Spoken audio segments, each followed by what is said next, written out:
Hello guys, কি অবস্থা? সবাইকে আমরা সবাই ভালো আছেন। তো আমরা আজকে চলে আসছি হলো বাইজিৎ পার্কে। তো বাইজিৎ পার্কে এসে আমার কিছু ভাই ভাইদের সাথে দেওয়া হয়েছে। তো আজকে আমি তাদের থেকে জানবো তাদের অনুভূতিটা কি।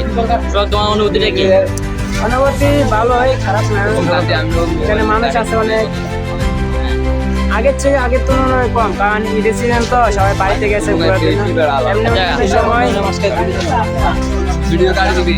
আচ্ছা সামির, তোমার কি অবস্থা? তুমি যে বাইজিৎ পার্কে এলে এটা অনুভূতিটা কি?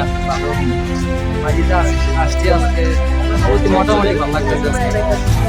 মায়া পছন্দ ছিল, বাকি মায়াটা আজকে আমরা ভাইয়াটা ভুঙ্গা বলে কইঞ্জা।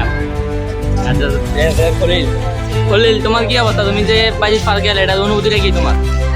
ভাই ভালো, তবে সব সিঙ্গেল নেই। তোমার জন্য আশেপাশে ডাইনামাইট সবাই তো দেখতেছি সিঙ্গেল, তোমার কোনটা লাগবে? দেখা যায় সিঙ্গেল নেই। কি অবস্থা? বাইজিৎ পার্কে আইছেন, যেটা অনুভূতিটা কি? আমার অনুভূতি খুবই খারাপ। সবাই ডবল, আমি এখানে তো আমরা যে কয়জন আছি সবাই তো সিঙ্গেল, ডাবল কে আছে? আমাদের গ্রুপ বাদে সবাই ডবল। তাহলে লড়, আমরা একটা একটা করে দিলে পাই না তো মনে মতো। মনে হতে পারে না। আচ্ছা, তো তোমার কি অবস্থা? মানে এখানে আইছেন, তোমার ফিলিংসটা কিরকম হইছে? স্টেশনের মতো যাবি নি কালকে?